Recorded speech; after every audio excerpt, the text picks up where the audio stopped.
السلام علیکم ورحمۃ اللہ وبرکاتہ۔ اعوذ باللہ من الشیطان الرجیم، بسم اللہ الرحمن الرحیم۔ وجدتها وقومها يسجدون للشمس من دون الله وزين لهم الشيطان أعمالهم فصدهم عن السبيل فهم لا يهتدون۔ صدق الله العلي العظيم۔ اللهم صل على سيدنا ومولانا محمد النبي الأمي وعلى آله وأصحابه وبارك وسلم عليه۔ معزز سامعین و سامعات، سورۃ النمل پارہ نمبر 19 آیات مقدسہ نمبر 24، 25 اور 26 ہیں۔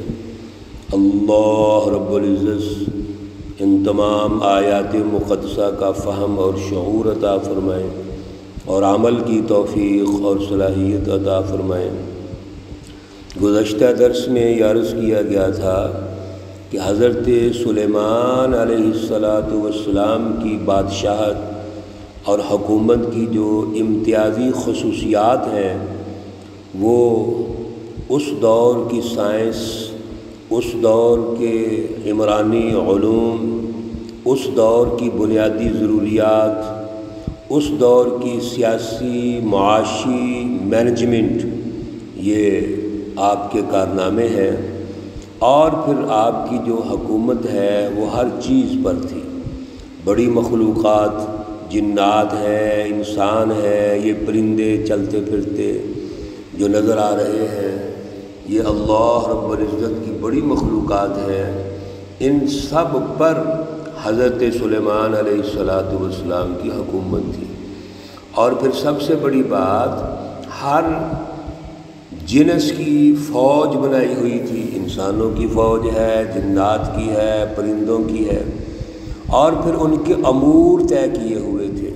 ان کا باقاعدہ ایک تربیتی نظام تھا، تقسیم کار تھا، بلکہ جب سفر کرتے تھے تو سفر کے دوران بھی ٹریننگ تھی کہ سب سے اوپر کس نے ہونا ہے، آگے کس نے ہونا ہے، سائڈوں پر کس نے ہونا ہے، یعنی باقاعدہ ایک تربیتی سسٹم تھا، ایک تقسیم کار، ان کی تربیت، ان کی مینجمنٹ، انتظامی اعتبار سے سب کچھ موجود تھا۔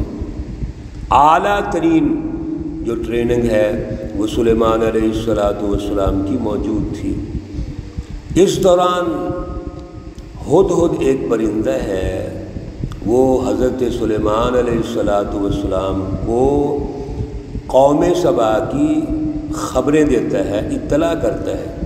وہ جستجو کر کے آتا ہے اور پورا CID سسٹم جو ہوتا ہے، یعنی جتنی بھی معلومات اکٹھی کرنی ہوتی ہیں کسی علاقے کی، یہ ان کے ذمے تھی۔ وہ پرندہ آتا ہے اور پرندہ آ کر حضرت سلیمان علیہ السلام کو قوم سبا کے بارے میں کچھ معلومات دیتا ہے۔ ان معلومات میں اس نے جو معلومات دیں، سب سے پہلے تو یہ کہا کہ بنبأ یقین، یہ بڑی اہم بات ہے میرے عزیزو۔ کیوں؟ کوئی بھی خبر محض اڑتی ہی خبر نہیں ہونی چاہیے، افواہ نہیں ہونی چاہیے، سنی سنائی بات نہیں ہونی چاہیے۔ ہم تو آج اس جدید دور کے اندر سنی سنائی باتوں پر عمل کرتے ہیں، اور اس کو تو رسول اللہ صلی اللہ علیہ وسلم نے بھی اور قرآن پاک میں بھی بہت ساری جگہوں پر اس کی تردید فرمائی ہے، مذمت فرمائی ہے۔ بلکہ رسول اللہ صلی اللہ علیہ وسلم کا ارشاد گرامی، کفا بالمرء کذبا ان یحدث بکل ما سمع، کسی انسان کے جھوٹا ہونے کے لیے اتنا ہی کافی ہوتا ہے کہ وہ سنی سنائی بات کرے۔ میرے عزیزو، ہم سنی سنائی باتوں پر آج جب عمل کرتے ہیں تو ہمارا پورا فیملی سسٹم، آئلی سسٹم، رشتہ داری کا نظام، اسی طرح قومی نظام، سب کچھ تباہ ہو چکا ہے۔ ہم تحقیق ہی نہیں کرتے، کوئی خبر آئی سنی فوراً عمل شروع کر دیں گے، اس کا ری ایکشن شروع کر دیتے ہیں، جبکہ سورۃ الحجرات میں اللہ کا حکم ہے ان جاءکم فاسق بنبأ فتبینوا، جب بھی کوئی خبر پہنچے تو تحقیق کرو، چھان بین کرو، پھر اس پر ری ایکشن دو، رد عمل دو۔ اس لیے یہاں جو خبر ہدہد دے رہا ہے وہ یہ کہہ رہا ہے کہ میں ایسے ہی اطلاع نہیں کر رہا کہ یہ میں نے کوئی ہواؤں میں باتیں سنی ہیں یا کوئی پراپوگنڈا ہے، بلکہ بنبأ یقین، یہ یقینی خبر ہے، اس میں کسی قسم کا جھوٹ نہیں، شک نہیں۔ پھر 3 باتیں حضرت سلیمان علیہ السلام کو بتائیں۔ ایک تو قوم سبا کی جو ملکہ ہے وہ خاتون ہے، عورت ہے۔ دوسرا، اللہ نے ان کو سب کچھ دیا ہوا ہے، تمام تر جو وسائل کسی ترقی یافتہ ملک کے ہوتے ہیں وہ ان کے پاس موجود ہیں۔ تیسرا، وَلَهَا عَرْشٌ عَظِيمٌ، اور ان کے پاس ایک عرش ہے جو بہت بڑا ہے۔ میرے عزیزو، حضرت عبداللہ ابن عباس رضی اللہ تعالیٰ عنہ سے ایک روایت ہے، وہ فرماتے ہیں کہ عرش بلقیس کا جو طول تھا یعنی لمبائی، وہ تقریباً 80 فٹ تھی، اور اس کا جو عرض چوڑائی تھی تقریباً 40 فٹ تھی، اور اس کی جو بلندی تھی تقریباً 30 فٹ تھی، جس کو موتی اور یاقوت اور اسی طرح جتنے بھی کوئی قیمتی چیزیں ہوتی ہیں، جواہرات ہیں، وہ اس سے مرصع تھا۔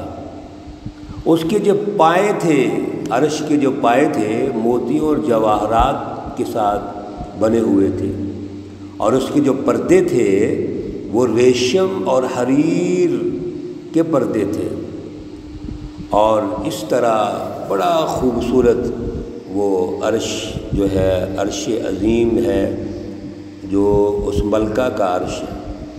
اسی طرح ملکہ، وہ مفسرین نے بلقیس بنت شراحیل اس کا جو نام ہے وہ بتایا ہے، اور یہ جو علاقہ ہے یہ یمن کا علاقہ ہے، اور یہ قوم بڑی تجارت پر کرنے والی جو قوم ہے، تجارت پیشہ قوم تھی، یعنی خوشحالی کی ان کی جو وجہ ہے وہ 2 وجہ تھی۔ ایک تو تجارت پیشہ تھی، دوسرے نمبر پر ان کا آب پاشی کا جو نظام ہے وہ بڑا مضبوط تھا، جس کی وجہ سے بہت خوشحال تھی۔ دارالحکومت کا نام معارب تھا۔ یہ مختصر ان کی تفصیلات ہیں، اور بھی ہیں، لیکن جو ضروری ہیں وہ گزارش کی گئی ہیں۔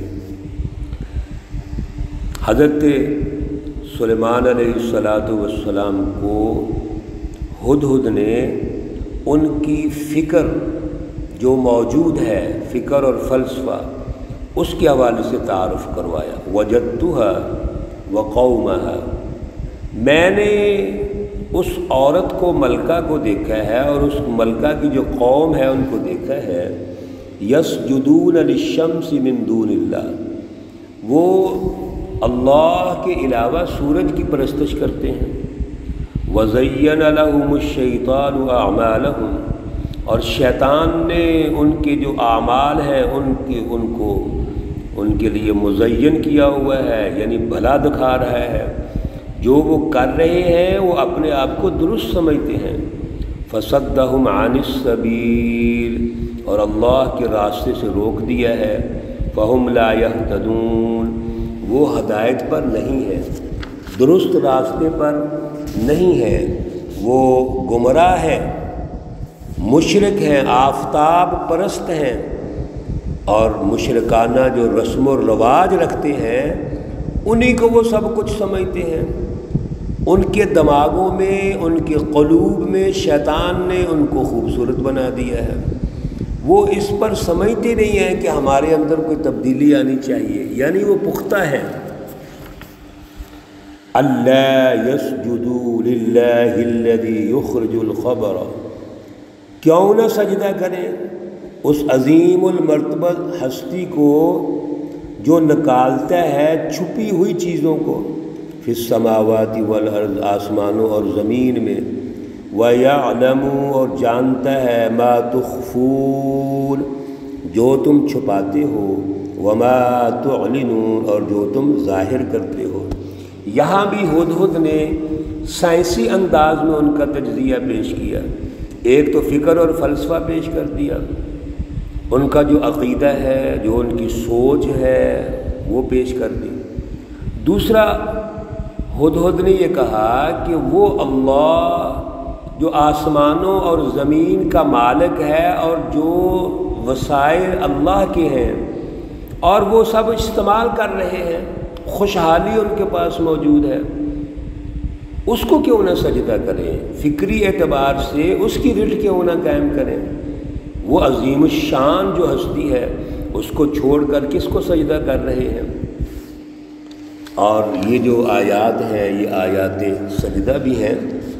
اللہ لا الہ الا ہوا رب العرش العظیم، اللہ رب العزت کی ذات اقدس وہ ہے، لا الہ، کوئی معبود نہیں ہے، وہی سب کچھ ہے، خالق، رازق، مالک، آل ان آل، بادشاہ مطلق، وہ ہے سب کچھ، لہذا اسی کی رٹ قائم ہونی چاہیے، اللہ، مگر وہی ہے، رب العرش العظیم۔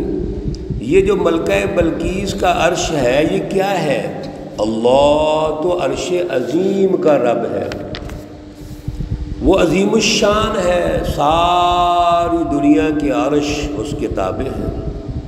یہ تعارف کروایا ملکہ بلقیس کے تخت کا، ان کی فکر کا، اس قوم کا ہدہد نے۔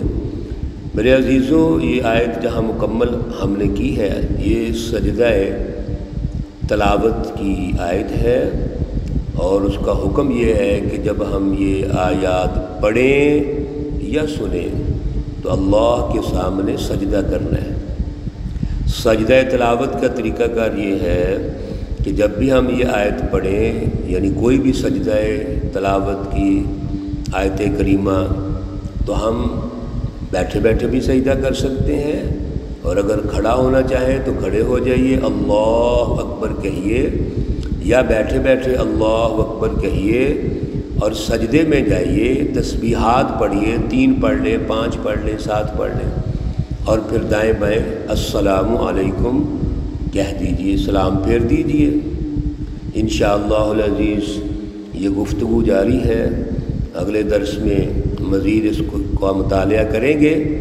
اللہ رب العزت تمام مرحومین و مرحومات کو جنت الفردوس میں اعلیٰ مقام عطا فرمائے۔ اللہ رب العزت تمام بیماروں کو شفائے کاملہ عاجلہ مستمرہ عطا فرمائے۔ ربنا تقبل منا انك انت السمیع العلیم وتب علینا انك انت التواب الرحیم، وصلی اللہ تعالی علی النبی الأمی محمد وعلى آلہ واصحابہ اجمعین برحمتک یا ارحم الراحمین۔ السلام علیکم ورحمۃ اللہ وبرکاتہ۔